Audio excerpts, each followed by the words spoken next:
What's up, wonderful, amazing, sweet, and lovely people? How are you all doing today? I hope you all are having an amazing day today, and I hope you're not letting anybody steal your joy. Welcome to Myram's Joyful Life. Today's a beautiful day. Thank you so much for joining me. You guys are so amazing. I'm super excited to be here today. How are you guys? Are you doing good? I hope you're doing good. Thank you once again for joining my channel. For those of you who are new, thank you for subscribing. Make sure you turn on the notification button so that whenever I go live or post a new video, you are the first to be notified. So thank you all so much. I'm super excited. Today, we're going to be talking about the Hawkins scale. David Hawkins. You guys can Google him. He's a very enlightened and knowledgeable professor. So check him out. And you can learn more about him. But today I want to focus on the Hawkins scale. For those of you who feel like life is working against you, like you can never catch a break, I'm going to show you how exactly you are recreating what you do not want using the Hawkins scale. So I'm going to put it on this side of the screen so that you guys can see the different scales on the Hawkins scale up to the level of enlightenment. So you see where you are and why it is that you're experiencing life the way that you are. All right, so let's get started. I'm super excited for this because when I found out about this scale, my life really changed. It brought everything into perspective for me. It enabled me to do some introspective work. You know what I mean? To look within me and evaluate where I was before and where I am now. And it's really opened up my eyes to see why things have really changed for me like they have. Okay. So in the past, I used to operate from fear. The lowest vibration on these Hawkins scales, because we are energy beings. Whether you accept it or not, we are energetic beings. And we operate at a frequency of vibration. Different levels of vibration. So whatever you are experiencing in your life currently is a level of vibration. All right? And the great thing is every level of vibration is connected to the next. We're all connected. There is no separation. But at each moment in your life or every moment in your life, you decide what scale you want to be on. And whatever scale of vibration or level of vibration you're at determines what you are attracting into your life. And that's it. That's it. It determines what you're drawing into your life. And the lowest level of vibration is the level of shame. When you feel ashamed, when you have an innate feeling of shame within you and you feel like you're not worthy, you just have shame due to something that happened or nothing happened or the fact that you were picked on from when you were young or things happened, seeds of shame were planted in you through bullying, even starting from family, you not having your needs met when you were a kid, you being pushed away and seeing, you noticed that others were being accepted but you, and you develop this feeling of shame. Shame is the lowest level of vibration. If you feel ashamed, your life is not going to be sweet. It's not. If there is shame in your life, you're pretty much demagnetized. You notice that the things that are happening in your life just bring more shame. They make you feel more ashamed. You can't even break through. Things you go after, you feel like you go after things that will actually make your life better, but nothing works out for you. That's because you're operating at the level of shame.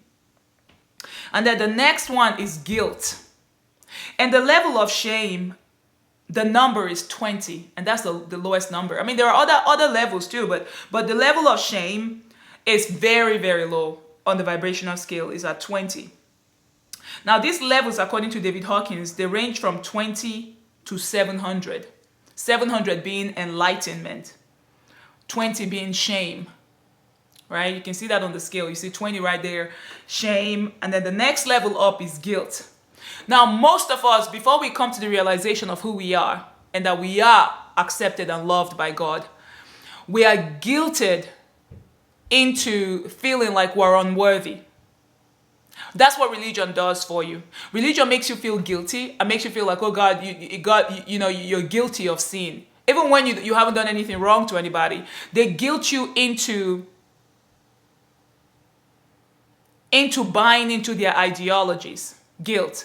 And anything that is built on the foundation of guilt, there is shame also embedded in it. It's really not going to work in the long run. These rules and regulations set for you to make you do, it's mostly to do what other people are asking you to do.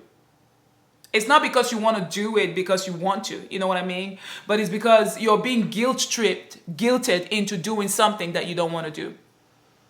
I hope you guys are getting this. For me, I had this guilt. And some of us, the kind of guilt that we have and operate from is just plain dumb, all right? Plain stupid.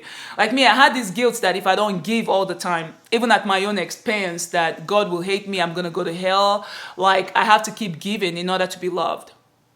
That was the belief I had. That I had to keep giving of myself, just give everything away and suffer, so every other person can be happy, like I was not worthy. So embedded in me was this spirit of shame, this block, and this innate guilt that I picked on from childhood based on the things that I noticed and the experiences I had. It felt like I had to give in order to be accepted and noticed. And I noticed that because I was operating from that level, all of the people that I attracted into my life, that came into my life, including the kind of pastors and people I was around, they were always saying things that made me feel guilty so that I could give them money.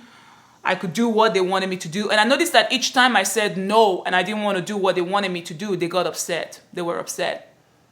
Even from that time, I started noticing those things, but I didn't really know the impact of it because I had not really discovered the truth. You know what I mean? I'd not really discovered the truth. In me, it was like everybody else could get away with stuff, with saying no. I mean, they could say no to me, but I couldn't say no to them. It's like everybody just wanted a piece of me, but when I wanted a piece of them, they can say no and they're not going to hell, but me, I was going to hell. So I was really manipulated. So manipulators always use shame and guilt and fear, especially fear, to keep you trapped. And that's it. If you notice that when people go around, like, I mean, in Africa, when I was growing up, when people go around, like, preaching the gospel or trying to evangelize to people, they're telling them if you don't give your life to Christ, you're going to go to hell. So people are actually afraid to go to hell. It is out of fear that they give their life to Christ, out of fear. Oh, I don't want to go to hell. I don't want to go to hell, so I have to give my life to Christ. Like, that's the only base, fear-based. And anything that is based on fear it's not going to last. It won't last. It will not last. Because if your life is operated it's controlled by fear, you open the door to all kinds of negative things to come into your life. It's really awful. In my life, I was operating by fear. But I also realized that I had this, like I said, this dog mentality in me. When things were not working out, I didn't always blame people. I would do my part. Go get at it. Try to change the things I need to change on the outside. Still pray to God to help me, but I wouldn't just rely on the prayer, but I would still put action behind it and go after it. I was around a whole lot of people who were so afraid of family members who were going to native doctors or shamans to try to attack them spiritually and all that stuff. So they were so afraid that I noticed their lives, they were not even putting action behind the things that they wanted. They lived their lives trying to counteract or trying to oppose those people they thought were going against them. So they were living their lives in reaction. They would say the reason why this thing, they always blamed somebody. They were always blaming somebody for the negative things happening in their lives. So they were operating at the level of shame, at the level of fear and guilt. And when you're operating at this level of vibration, what happens is you will always think that something or someone is the reason why your life is stuck, why things are not working out for you. Now, this is not to say that those people don't have their part to play. They do. As a matter of fact, there are people who try their best to make sure nothing works out for you. And you may be aware of it. A lot of us come to that realization. That's what every one of us know. That's what society teaches you. You gotta take care of yourself. There are bad people out there, this and that and that. But do you know that you are more powerful than any bad person outside that is doing anything against you or coming at you? You are. You are. When you realize that you are power, that you don't have to focus on the things that are going wrong. You don't have to keep being afraid of what could go wrong or the people doing you wrong. It is not your business what anybody else is doing. It is your business what you do. If you go within, you start meditating, and you go within and withdraw your attention from what is going wrong on the outside, from who's doing you wrong, from focusing on the things that are not working out for you. focusing on the people who are after you, focusing on fearing that you might go to hell and you want to live your life this perfect way. Oh my God, I want to go to hell. Operating from fear and guilt and shame.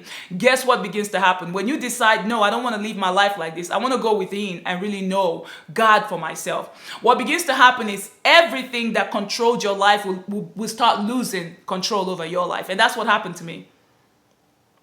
For the longest time, I was always finding myself in churches, all right? Shout out to the African churches. Majority of them are built on fear, shame, manipulation, baby, manipulation. Manipulators, their number one tactics is fear. They're going to use fear to keep you trapped. And that's what happened to me. For a long time, they kept me trapped. The story they told me was that I had witches in my family, in my father's house and my mother's house, who were after me. And for the longest time, my mother was the person they told me about. Oh yeah, she's after you. You know, your life is not going to get fast. Do this. Your life is not going to move forward. She's the one. Go do this. Bring this money. Do this. Let's do this. I was like, oh my God. Every time I asked them to pray for me so that my documents in the US, which was held by the government for years, like for no reason, there was so much delay in releasing my work documents. If you don't have your work documents, you couldn't work. So there was a lot of blockages in my life, and I was wondering, okay, why? Like, I've done my part. Why aren't these things working out for me? So of course, naturally, come on now, I came from Africa, okay? I came from a religious background where everything is like, you got to go to God, you got to go pray, maybe there's a devil, witch after you. It's always projecting something outside. It's always something from outside of you. So you have to go look for something else to go after that outside devil that is against you. So for me, I had to look for a church and a priest to pray with me and say, okay, help me. I don't know what's going on because I'm tired. I'm doing everything I can, but nothing is working out for me. I was operating under fear and manipulation. Now, the people who kept telling me all these things, right? They would tell me everything they thought I needed to hear or whatever it is that they saw. I don't know, but I believed them. I allowed somebody else to control my mind. And so long as I was around them and taking in all those messages, guess what? I was trapped. I was manipulated. I was stuck in fear. I was stuck in fear. It felt like somebody else had the power. So where did those people have the power to stop me, to block the flow of my blessings? How were they able to communicate with those people who are who were handling my documents? How are they able to use their powers to manipulate those people to hold on to my documents so my life can suck? Those are the kind of questions that started running through my mind. I got tired of hearing people say that. And everything they said I should do, like if you do something on the outside, something should change, right? You should get a result. You should get a response, a result. I mean, things should get better after praying and fasting and doing everything they told you to do. But mine, nothing got better. They kept saying it like the witch in my house was so powerful. My mother was the witch that was so powerful, keeping me stuck. And I started thinking for myself. I was like, you know what? If God is as powerful as God is, and I've gone to all these places who are supposed to be powerful people to pray with me, but life is not changing, then something is going on. I started fasting on my own, stopped calling those people. And I noticed that when I stopped calling them, when they would call me sometimes, there was this anxiety in these people who were telling me all these negative stories, disempowering stories. It's like they would feel there was just this uneasiness about them. It was like they were anxious to get me trapped. I started separating myself, distancing myself. A lot happened in between that I don't want to go into. But when I started separating myself, I started meditating. I started saying, okay, God, if you're truly God and you are powerful, I've prayed to you, I've called everything that the Bible says to do. Pray, fast, give, call on people, but there's nothing happening. My life is not changing. This stuff that is not working for me. Then there's something else that I need to know. What is it that I need to know? What is it that I'm missing here? Open my eyes. Then, when I started asking these questions, I came across Bob Proctor. God rest his soul now. He passed away earlier this year. I came across him and he started talking about how spirit is omnipresent and omnipotent and omniscient. That nothing can really stop you but you. If you think something can stop you, then something can stop you. I started wondering, what is he talking about? And then he said that the spirit pouring into you is just the power of God that is flowing into you, in and through you is amoral. What you think is projected onto the screen of your life. You experience and magnify what you're thinking about. Spirit gives life to your thoughts. So thoughts are things. Then I realized, I started questioning things. I was like, okay, what I've been worrying about is trying to stop these people who are after me. I was afraid. It's like every time I was fighting a warfare prayer, creating devils and demons, my own devils. Like it didn't matter who was after me. If the Bible says God is with me always, then why should I wonder who is after me? So there has to be another way. Anyways, from that, Bob Proctor suggested some books, The Science of Getting Rich as well. I wanted to read that because I wanted to be rich, obviously. I read that. And another book is The Secret. And I also came across Sadhguru, the yogi. So when I started learning all these things, I was wondering, okay, what is going on here? What is going on here? I started asking questions, and then I started meditating. But Proctor said you had to meditate. You have to meditate and ask Spirit for guidance. If you don't meditate, none of this will work for you. You got to meditate, make a plan, set a goal, and go after it. See yourself like you've already accomplished and achieved what you wanted. And nothing is after you. Everything you seek is within you. It was from him that the door started opening up for me, and I started asking more questions. And then when I started meditating and calling on God, as I was still praying but meditating, then things started becoming clear to me. The blockages that I had, the fear that I had, the anxiety I had, the worries, like my head was so, I was going crazy thinking something outside of me was after me, my mother and witches and blah, blah, blah. I even talked about it on my channel because that was the level of my understanding at the time. But when I started asking questions, started going deeper, started meditating, everything became clear. Everything became clear. All of the blocks that were within me, the energetic blocks, I started shedding them. They started getting disintegrated. I started becoming aware of my patterns. I started noticing my thoughts. And I started noticing some things, crazy phenomena happening around me and people changing their attitudes when I hadn't done nothing. I started saying no, and my no to people got them upset. I wasn't operating from a place of fear anymore. My vibration started going up. And on this Hawkins scale that we're talking about, when you operate on that fear, you are more susceptible to be manipulated by people. All right? A lot of us are being manipulated and lied to. And when you operate from that level, nothing works out for you. Your life is going to be controlled by other people. You're not going to be happy. You're always going to blame people for whatever is going on in your life. And you think that somebody else has the power to control your life. But they don't. You do. I was upset too. Angry that why are these things happening to me? But I was letting go, gradually letting go. As I was meditating, I noticed that I started having more peace. I stopped blaming people for my circumstances, for what was going on in my life. I learned how to affirm, affirmations as well. I learned that you have to affirm what you want to see. Speak positive. And everything that comes after the phrase, I am, you become. So I started intentionally and deliberately saying what I wanted. I am so happy and grateful now that I am prosperous and abundant. All things are working together for me. My life is wonderful and great. It is amazing. When I started saying all these things, my life began to change. I was no longer as compulsive as I used to be. I was no longer trying too hard to get people to like me or to get people to buy my stuff. God just shows up for me. Like things began to happen for me. Doors began to open for me. And now look at me from this place, operating from a place of peace, love, and just pure joy. Pure joy. My vibrational scale right now, I would say, is at 600. 600. All right? It's peace. I have joy. I have peace. Like I'm operating from a higher scale right now. Things that used to bother me don't bother me anymore. All of the negative thought forms and things that I used to feel, I don't feel them anymore. Now I can actually see energy. I can see energy. So for those of you wondering why your life is going AWOL, you just need to wake up and start meditating and asking questions. Don't accept everything because a priest said it. Don't accept it because you read it in the Bible. Put it to the test. Put it to the test. Apply it to your life. Has your life changed? Have you seen any difference in your life since you've applied what you're being told? If not, you need to separate yourself and start meditating. Start asking questions. Start asking questions. Ask. Ask questions. Whatever questions you have, so God, why is it like this?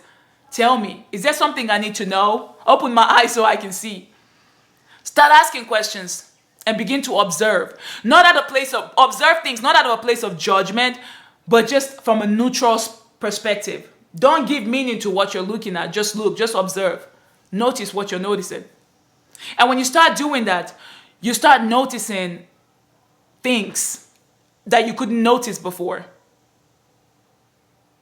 And just know that the good that you're looking for comes from within you. It doesn't come from outside of you. If you're always projecting yourself and trying to get, you're going to be unhappy and frustrated. You'll lose your peace. All right? I hope this video gets you thinking. Once again, thank you for watching. You guys are awesome and amazing. May the Lord bless you and keep you. May the Lord cause his face to shine upon you. May the Lord turn his face towards you and give you peace all the days of your life. In Jesus' name, amen.